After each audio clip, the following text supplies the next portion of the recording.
দিনটোত আপুনি যিমান দেৰিকৈ উঠিম বুলি ভাবিব সিমান সোনকালে আপোনাৰ সাৰ পাব আৰু মোৰো তেনেকুৱাই সোনকালে সাৰ পাওঁ আৰু সাৰ পায়ে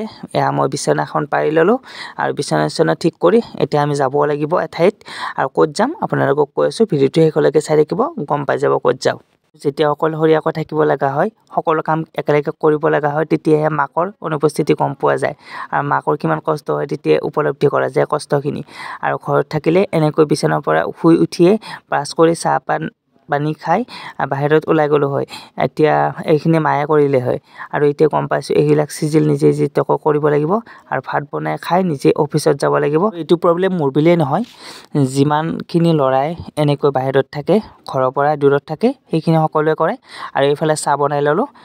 খাই উঠিয়ে এয়া খিচিৰি বনাই দিলোঁ চবখিনি একেলগে বনাই দিলোঁ যিহেতুকে যাব লাগিব বেছি হাতত টাইম নাই সেইকাৰণে আজি মই গৈ আছোঁ সৰ্থেবাৰী হাঁহটো ল'লোঁ সৰ্থেবাৰী যাম হাঁহটো তাতেই খাম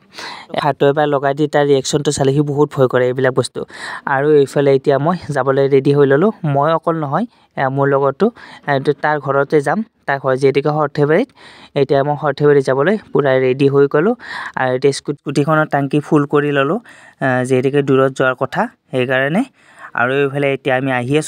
আমি শৰাইঘাট ব্ৰিজ পালোঁ আৰু শৰাইঘাট ব্ৰিজৰ পৰা এয়া টাৰ্ণিং লৈ এতিয়া আমি আহি আছোঁ হাজো হৈ সৰ্থেবাৰী হাজোৰ ফালে আহি আছোঁ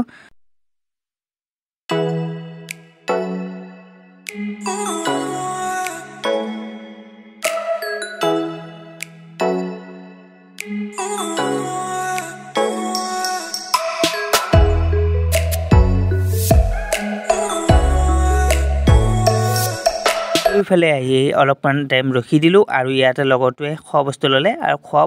বস্তু লৈ চিধা আৰু আহি গ'লোঁ সৰ্থেবাৰী পাবলৈ হ'লো আৰু এইফালে আমি হঠাতে এখন দেখা পালোঁ ম'হৰ গাড়ী ম'হৰ গাড়ী চাওক আজিকালি প্ৰায় দেখা পোৱা নাযায়ে এইখন দেখি সঁচাকৈ বহুত বেছি ভাল লাগিল আৰু সেইকাৰণে ভিডিঅ'ত এনেকৈ সাঁচি থলোঁ অকণমান আৰু এতিয়া আমি এতিয়া সিহঁতৰ ঘৰ পাই গ'লোঁ ঘৰত আহি কিনে বহি ল'লোঁ মোৰ অৱশ্যে একদিনা নহয় দেই মই সদায় ইহঁতৰ তাত আহিয়ে থকা যায় বেছিভাগ আৰু সেইকাৰণে যে ঘৰৰ নিচিনা হৈ গৈছে আৰু এইফালে পোৱালিটো ইহঁতৰ দাদাকৰ ল'ৰাইটো সিও আমাৰ লগত লাগি আছে এনেকৈ আৰু এইফালে সৰ্থেবাৰী চকত ওলাই আহিলোঁ সৰ্থেবাৰী চাওক জেগাখিনি সঁচাকৈ বহুত বেছি ভাল লগা আৰু ইয়াতে আপোনালোকে কাঁহ পিতলৰে বাচন পাব যে বুলিলে আমাৰ এটা কথা মনলৈ আহে কাঁহ পিতলৰ বাবে বিখ্যাত আৰু এইফালে এতিয়া হাঁহৰ মাংসৰে ভাত খালোঁ আৰু ভাত দিছে চাওক কাঁহৰ কাঁহী বাতি সৰ্থেবাৰীত আহি যদি কাঁহৰ কাঁহী বাতিত ভাত নাখাওঁ তেতিয়াহ'লে কি হ'ল সৰ্থেবাৰী মজাই নহ'ব এইফালে ভাত তাত খাই উঠি আমি এনেকৈ অলপ জুই পোৱালোঁ ঠাণ্ডাও যিহেতুকে বহুতখিনি পৰিছে নেক্সট এটা ভিডিঅ'ত আপোনালোকক লগ পাম আৰু এইটো ভিডিঅ' বেছি দীঘলীয়া নকৰোঁ আজিৰ ভিডিঅ'টো ইমানেই